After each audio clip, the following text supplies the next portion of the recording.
मेरे पास ना उसकी कोई तस्वीर थी ना मैंने उसे देखा था, बस एक ख्याल था। राजीव सुबह सुबह ही अपना बैग पैक कर रहा है, चेहरे पर मायूसी है लेकिन जल्दी में भी है, इसलिए फोन की घंटी बार बार बजने के बाद भी उसे नहीं उठा रहा है। शायद कुछ सोच रहा है। बैग भरने के बाद उसको फोन की याद आई, फिर उसे ये भी याद आया कि शायद फोन बजा था। उसने अपना फोन ढूंढा, देखा तो उसमें उसकी बेटी के 5 मिस कॉल थे।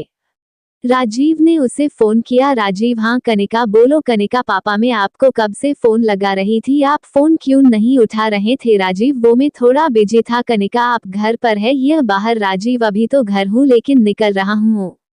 राजीव की बात पूरी होने के पहले ही कनिका ने बोलना शुरू कर दिया। कनिका, घर ही रहना, मैं आ रही हूँ। राजीव, आ रही हो लंदन से, ऐसे अचानक क्या हुआ। राजीव की बेटी कनिका लंदन में पढ़ाई कर रही थी। कोर्स पूरा होने के बाद उसने वही प्रैक्टिस भी शुरू कर दी थी। राजीव के बुलाने पर भी जो नहीं आ रही थी वो ऐसे अचानक आ गई तो राजीव को थोड़ा शौक लगना लाजमी था। राजीव वही सोफे पर बैठ गया और भरा बैग उसकी साइड में है। थोड़ी देर में कनिका आ गई।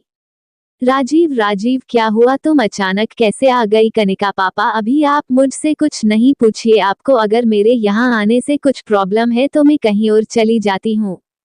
राजीव, कैसी बात कर रही हो। अच्छा ठीक है। राजीव ने अपना बैग उठाया और कहा। राजीव, ठीक है तुम रुको, मुझे जाना होगा। कनिका, कहाँ। राजीव, पापा को मिलने जाना है। ये बोलते समय उसकी आंखों में जो उदासी थी उससे कनिका कुछ समझी। कनिका, मैं भी आती हूँ। राजीव हल्का सा मुस्कुराया। दोनों निकल पड़े। कार में बैठे करीब 6 घंटे लगे उन्हें वहां पहुंचने में।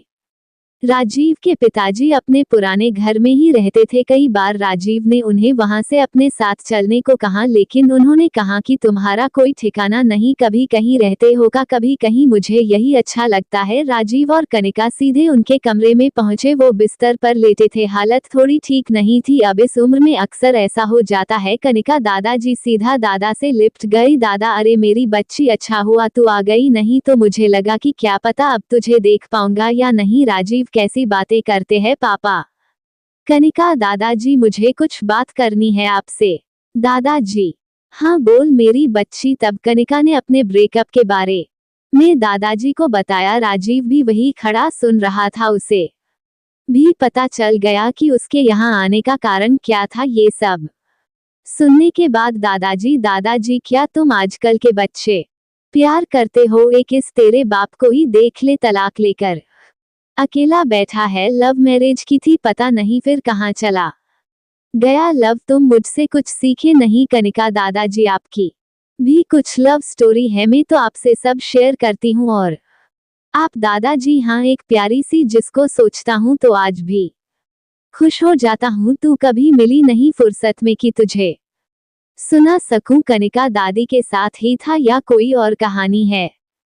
राजीव, कनिका अभी दादाजी को आराम करने दो। दादाजी, अरे तू चुप कर, आराम ही करना है अब मुझे, जब तक हूं तब तक बात करने दे। दादाजी ने कनिका को अपने पास बैठने को कहा और अपनी कहानी सुनाना शुरू कर दिया। हमारे जमाने में माता पिता शादी के पहले पूछते नहीं थे, यहाँ तक कि हमको भी नहीं पता होता था कि हमारी शादी की कोई बात चल रही, जल्दी ही शादी हो जाया करती थी। बर्थडे ये सब कोई याद नहीं रखता था, इसलिए उम्र का सही अंदाजा नहीं होता था। ये पता होता था कि होली का डंडा जब गड़ा था तब तू 2 महीने का था, ऐसा हमारे माता पिता हमको बताते थे। ऐसे ही एक दिन पिताजी हमको बैलगाड़ी में बैठा कर ले गए, साथ में माँ भी थी और मेरे सभी 6 भाई बहन। बैलगाड़ी में जाना भी उस समय बड़ी बात थी। सुबह से हम लोग खुश हो जाया करते थे कि आज तो बैलगाड़ी में जाएंगे। पिताजी ले गए अपने एक दोस्त के यहाँ, हमें तो ये पता था कि उनके किसी दोस्त से मिलने जा रहे हैं। वहाँ पहुँचे तो देखा तो उनकी हालत भी कोई ज्यादा अच्छी नहीं थी। बड़ा सा बाड़ा था उनका और छोटा सा घर। गुड़ और पानी देकर स्वागत किया, हमको भी मिला। हम सब भाई बहन और उनके यहाँ के भी कुछ मिलकर खेल रहे थे। तभी पिताजी ने कहा कि श्याम बेटा इधर आ। मैं वहाँ गया तो मुझे बोला, जा इस पाटे पर बैठ जा। कनिका ने बीच में टोका।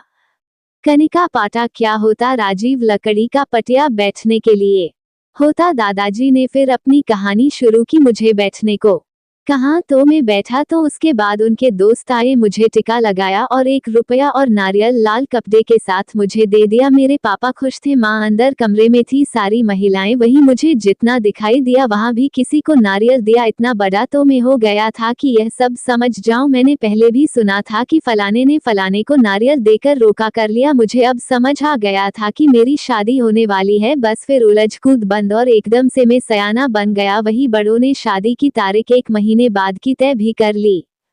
कनिका ने फिर बीच में टोका। कनिका वो दादी थी। दादाजी थोड़ा सब्र कर, अभी तुझे धीरे धीरे सब पता चल जाएगा। दादा जी ने फिर कहानी को आगे बढ़ाया। वहां से आए तो शादी की तैयारियां शुरू हो गई थी। गोबर से घर को लिपना, खटिया बांधना और भी बहुत कुछ छोटा मोटा जो बन सकता था। और मैं मन में खुश जवान था। हर किसी को जवानी में जो होता है वही सब ख्याल। लड़की से बात करना तो दूर, तस्वीर तक नहीं देखी थी।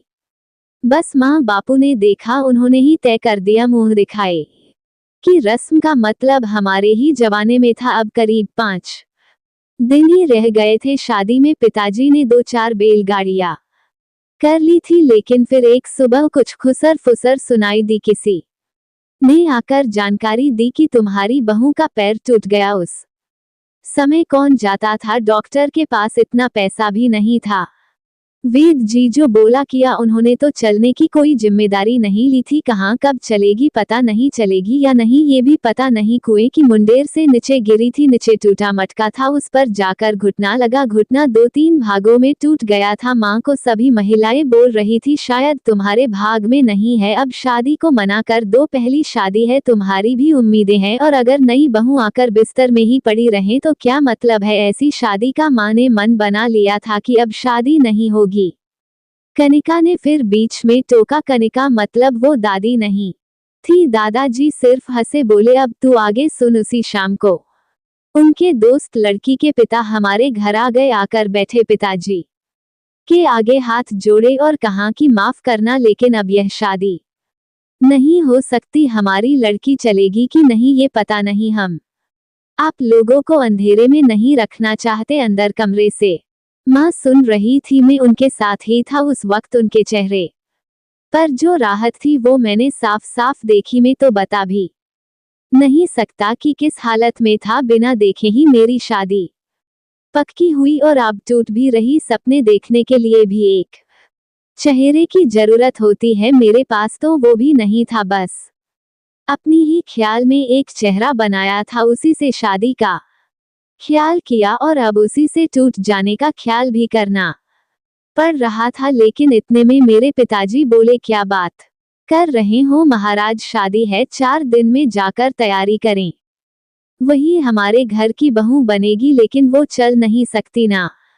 चले तो हमारा नसीब। मान लीजिए ये घटना अगर शादी के बाद होती तो तब हम क्या छोड़ देते। शादी कर दीजिए और बच्ची को वही आराम करने दे। थोड़े दिन यहाँ आना जाना अभी ठीक नहीं है, जब कुछ आराम होगा तब हम ले आएंगे। पिताजी की बात से उनके दोस्त की आंखों में आंसू आ गए, लेकिन माँ का मुंह फूल गया। पिताजी को भी पता था कि माँ नाराज है, कि उनकी बर्तन की आवाज कुछ ज्यादा आ रही थी घर से, लेकिन माँ की इतनी हिम्मत नहीं थी पिताजी को कुछ बोले। और मैं तो फिर क्या ही बोलता। बारात 5 दिन बाद गई, निर्धारित समय पर फेरे भी हुए। और मैं अब बताता हूँ, वो तुम्हारी दादी थी। मेरे साथ फेरे ना सिर्फ तुम्हारी दादी ने लिए, बल्कि उसके पिताजी यानी कि मेरे ससुर ने भी लिए, उसको गोद में उठाकर।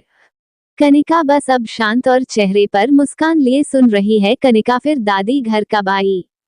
दादाजी ने फिर सुनाना शुरू किया। घर कहाँ, शादी हुई, लेकिन अभी तक चेहरा भी नहीं देखा मैंने उसका। इतना लंबा घूंघट लेकर बैठी थी। मैंने वेद जी बात की थी, उसके घर वाले उसका इलाज कर रहे। मुझे पता चला कि एक जंगली झाड़ी को पीसकर उसका लेप लगाने से जल्दी ठीक होता है। मुझे जल्दी थी, इसलिए सबसे पूछता रहता था। 3 साल तक उसके घर वालों और मेरे घर वालों से छिपकर मैं उसके लिए वो पीसी झाड़ी उसके घर भिजवाता था। असर हुआ उसका मेरे प्यार और विश्वास का। 3 साल और कुछ महीने बाद वो चल पाए और फिर मेरे घर आई।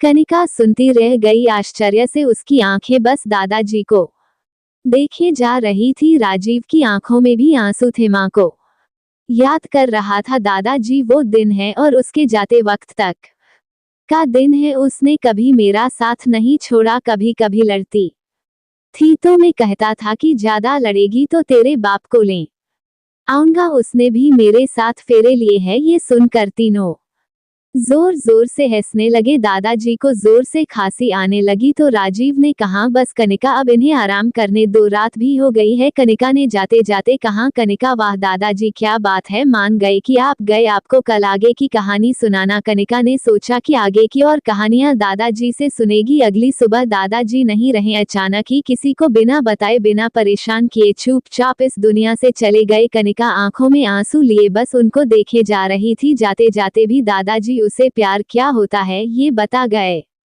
मेरे प्यारे दोस्तों, आप लोगों को हमारी यह वीडियो कैसी लगी प्लीज हमें कमेंट सेक्शन में जरूर बताना और हमारी वीडियो को लाइक करना। हमारी यह कहानियां आपका मनोरंजन करने के साथ दिशा भी देंगी, तो बने रहिए हमारे साथ और हमारे प्रयास को सफल बनाएं।